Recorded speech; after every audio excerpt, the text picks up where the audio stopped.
Hello, Geekai here, and welcome back to Project Nihilum 0. Last time, we finished our blind playthrough of the Bounty Hunter route content added with this update. This time, we're going to start making our way through the Laboratories route. I'm just so excited for this one. And no, it's not because I hope to get to see Asta and Soren again.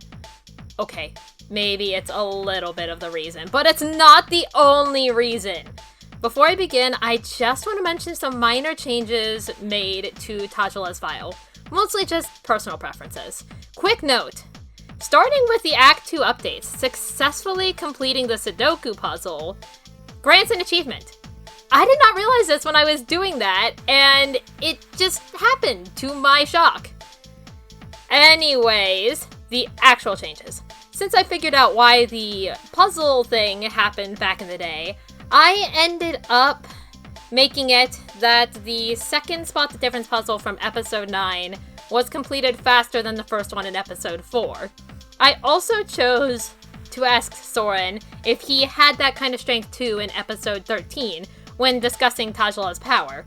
Other than that, everything else should be the same as before. I don't know if either of those changes will actually affect anything from this point on, but I wanted to make note of it in case it somehow does. So, let's get started! By me having my ass getting handed to me in the background. Yeah, I completely forgot if I made those changes earlier, so I went and did them off screen before I started recording. And, oh, right, whenever it gets to be my turn, I actually decided to keep the knife this time.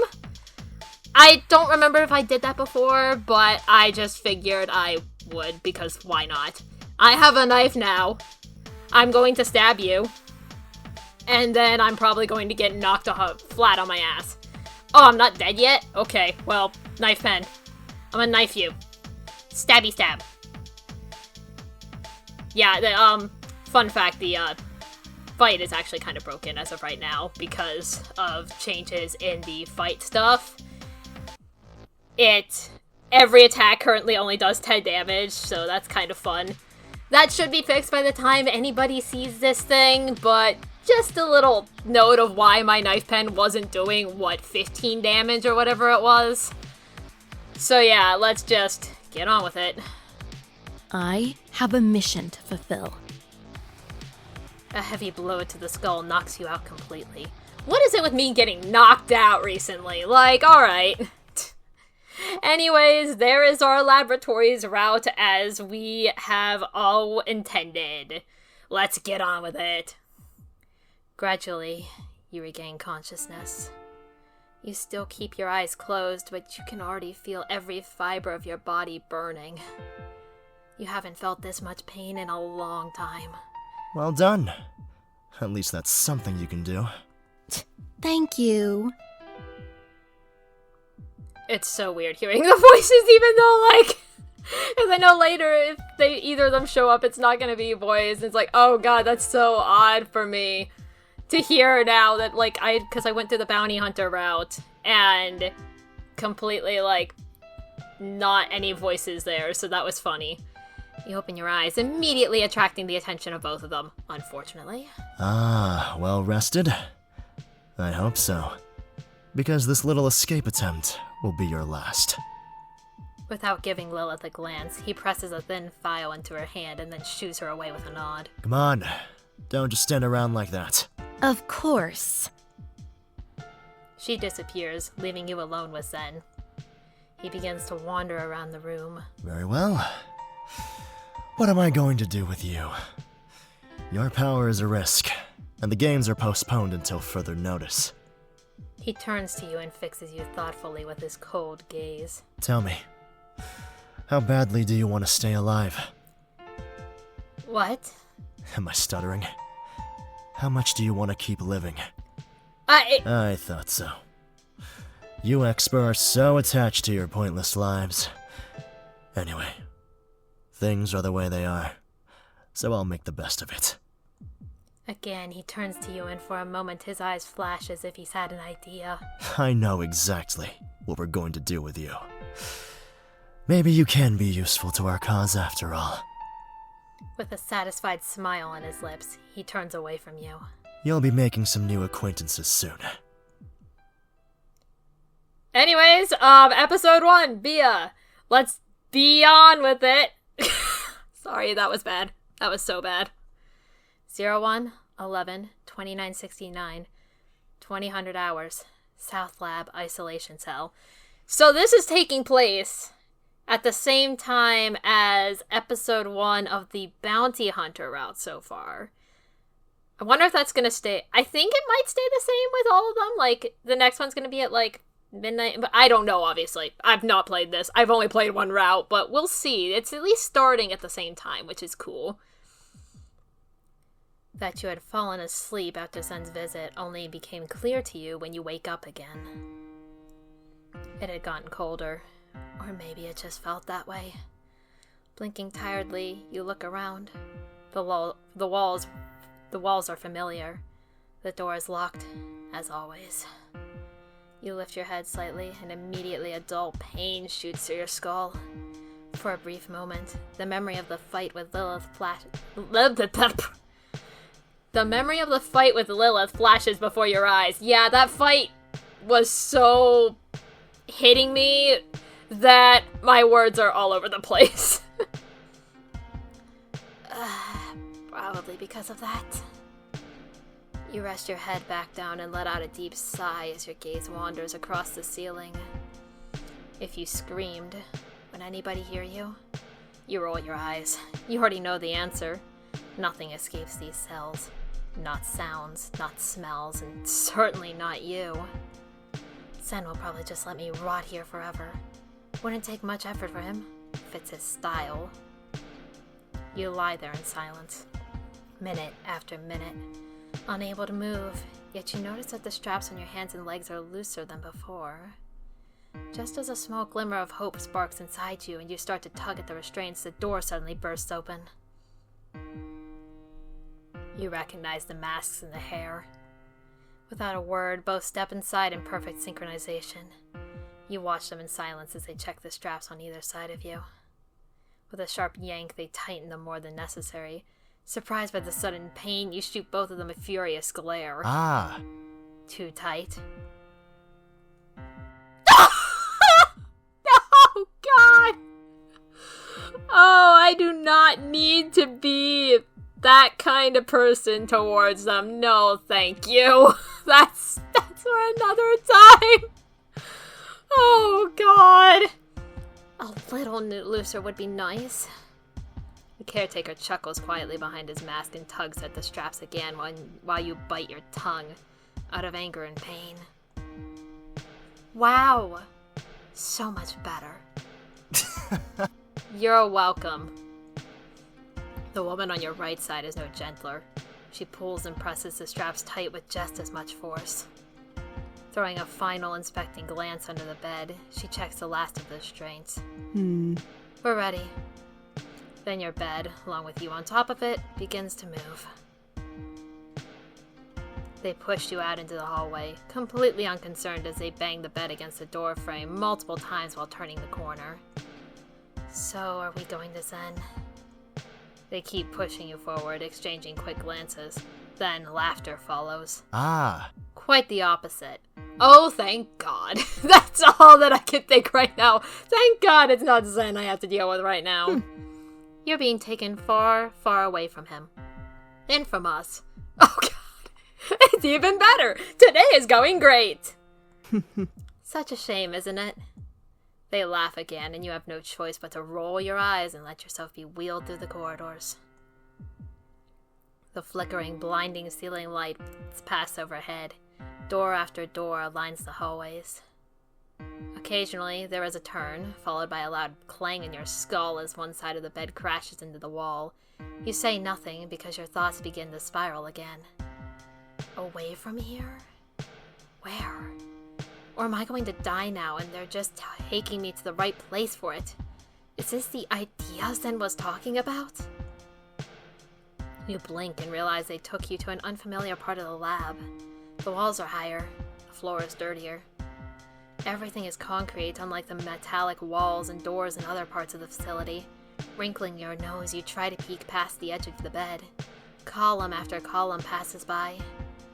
A parking garage? The smell fits, too. At certain spots, you spot large black vans with tinted windows. No license plates, no identifying features.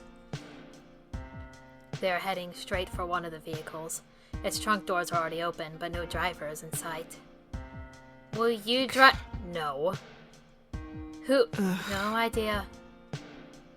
Oh. The conversation was short and gave you no new information. Your heart begins to pound as they stop in front of the van's open trunk. Lifting your head as much as possible, you barely catch a glimpse of the van's dark interior beyond the foot of the bed. The caretakers start adjusting the bed's height, preparing to detach it from its wheeled base. Your hands grow sweaty. You can feel it. The inside of this van would be the last thing you'd ever see. Oh! Stop! You exhale in relief, and for a brief moment, a desperate look sprouts across your face. Oh, hello! Pretty. A woman appears at your side, placing a hand on the bed's railing. She grins at the two caretakers, slightly out of breath. She must have been running. Huh? Is this Gray 1407? Correct. We have orders from Zen. Great. I'll take over from here. The two caretakers exchange brief glances, then shrug and let go of you. Without any complaints, they disappear in the same direction they came from. The stranger now turns to you. Huh. Lucky, aren't you? She laughs in relief and single-handedly wheels you and your bed back toward the lab. You stare at her in silence. Oh, sorry. Hi, I'm Bia. Well, actually Beatrice. But Bia is much shorter. She smiles at you contentedly as you reach the familiar hallways again. I know you. Kinda. I read your file. Also, everyone heard about the incident in the arena. And in the training room. No wonder Zen hates you. Oh, the feeling for the creator and me, aka me right now, is very much mutual. Feeling a little overwhelmed by Bia's energy, you simply nod in silence as she continues to push your bed at a brisk pace. And now a sharp turn. Oh, fuck! I don't know whether she was trying.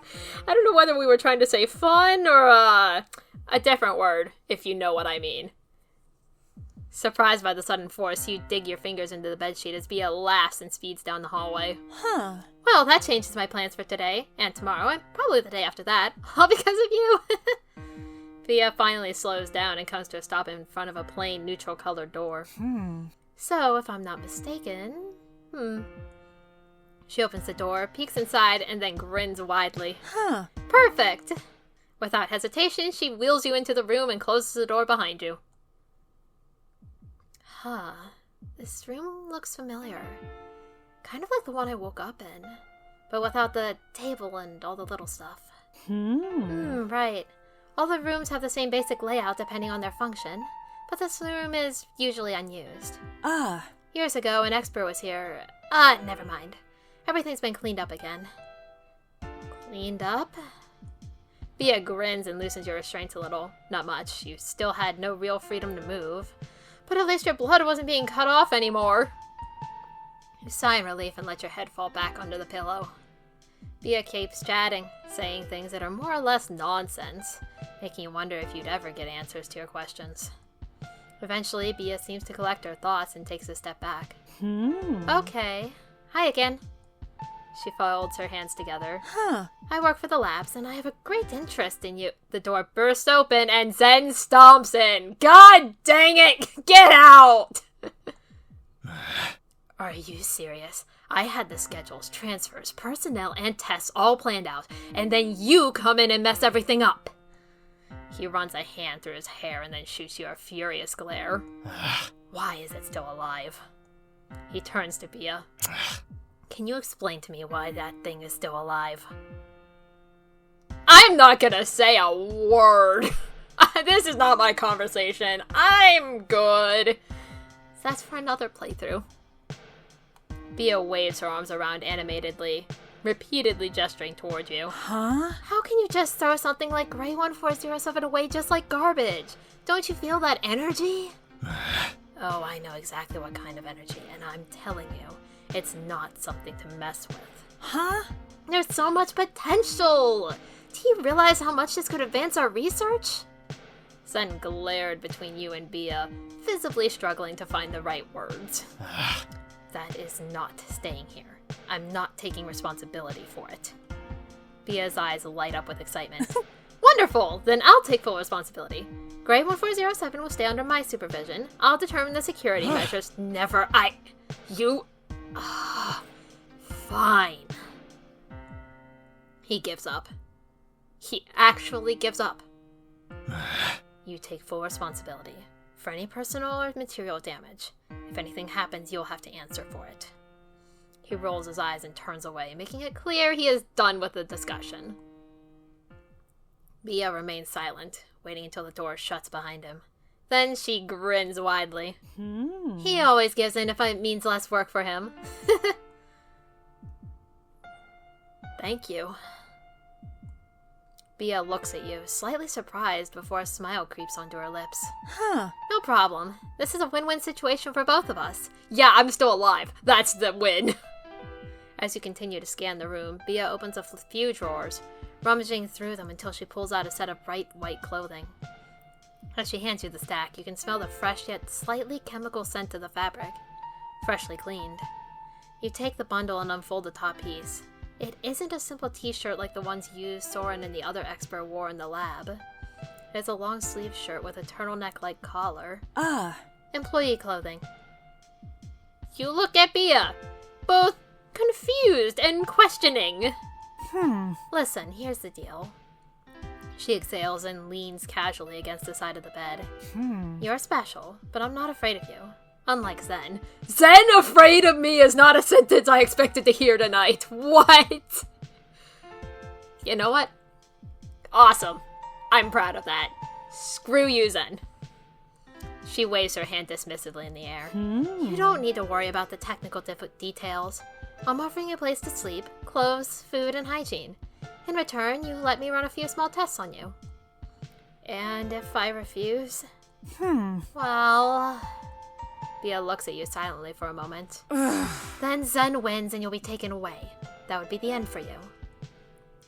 Will it hurt? Bia chews on her lower lip for a second. Sometimes. Of course, you'll be given painkillers whenever possible. But with things like injections or biopsies, I can't do much about it. You glance down at the fresh clothing still in your hands, deep in thought. Your decision will be final. Oh? So, what's your choice? Well, considering the first time I tried to cooperate, I'm going to cooperate this time. I want to live, thank you very much. Despite my, lack of survival instincts in the fight, if you know what I mean. Bia claps her hands together excitedly, grinning from ear to ear. Wonderful! She rushes over to you, placing her hands on your shoulders, and shakes you slightly in excitement. Then let's get started with the preparations right away. Of course, being the foresighted person I am, I've already arranged everything and reserved a room for a deep cleansing. She pulls you out into the hallway, while you are still holding the stack of clothes in your arms. Chattering away and gesturing wildly, she leads you quickly through the endless corridors. Oh, I hope you don't mind a little extra company. I had one of my former students come along as well. A bit of assistance never hurts. Students? While Zen occasionally teaches theoretical classes here, I'm more of a hands-on person. The students shadow me, get assigned tasks. You tilt your head slightly, letting her guide you through the seemingly endless hallways. I didn't even know there were classes and lessons here. Bia grins broadly, nodding with pride. Of course there are. We're always training the next generation. Those who are brought here, those who grow up here, those who join us voluntarily. They either go into medicine, technology, architecture, sports, or sanitation. And once they're old enough, they can start teaching. She stops in front of a door marked reserved. I'm curious to see if my favorite student is on time. She grins before leading you inside. Oh my god, Dr. Up!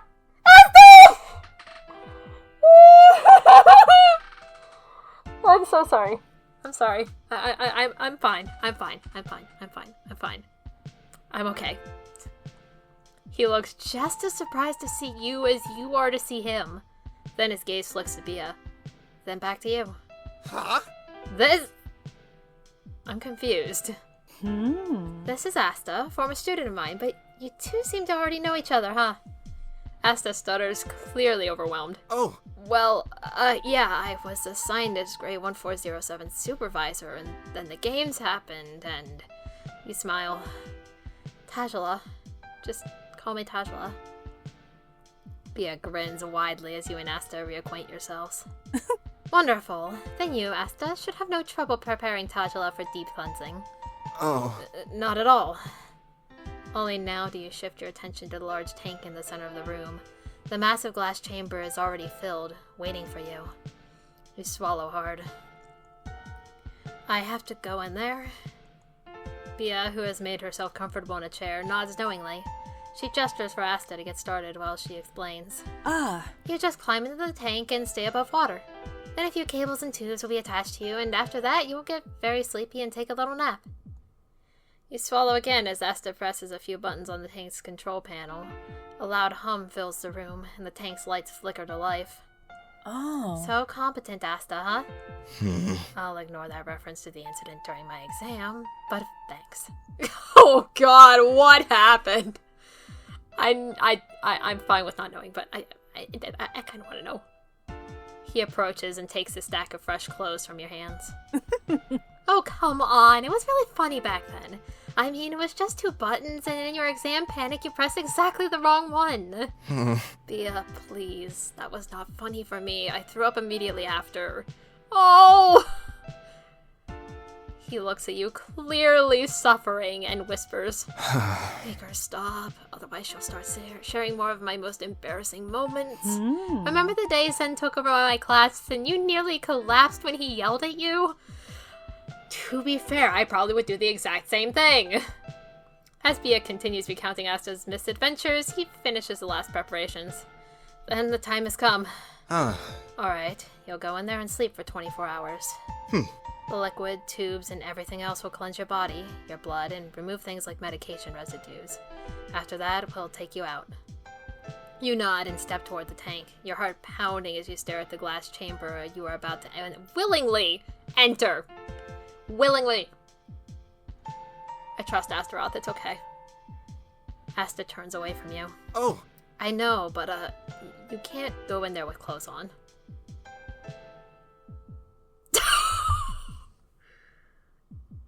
Oh. Oh. Byaku, if you're watching this right now, thanks. Thanks for this, for that. I unfortunately have to do it. I'm me. Mind helping me? Asta lets out a noise that is somewhere between laughter and horror before turning his back to you. Is that a blush? Is that a blush I see, or am I just delusional? No, absolutely not. I respect your privacy. But then Taj will just invite you into said privacy. Oh god, Bia's wing womaning for me. I'm so sorry. She throws you a playful grin while Asta's face turns bright red. Stiffly, he stares at the wall. Please, Tashala, not you too. I'm sorry. I'm sorry I had to. You chuckle and sigh. I can handle this myself. When you're ready, go to the ladder and climb in, okay? You follow his instructions, placing one foot after the other onto the metal rungs and hoisting yourself over the edge into the tank. With a pounding heart, you close your eyes. The water is lukewarm and tingles slightly against your skin. Even the barely visible vapor from the liquid seems to make your head feel fuzzy. The beeping of the machine echoes in your mind like a distant hum. Inside the tank, small tubes and cables slither towards you, attaching themselves. You barely feel them. Some of the larger tubes connect to your bloodstream, others to different parts of your body. The last thing you hear before fully submerging is Asta's voice. Sweet dreams. See you soon.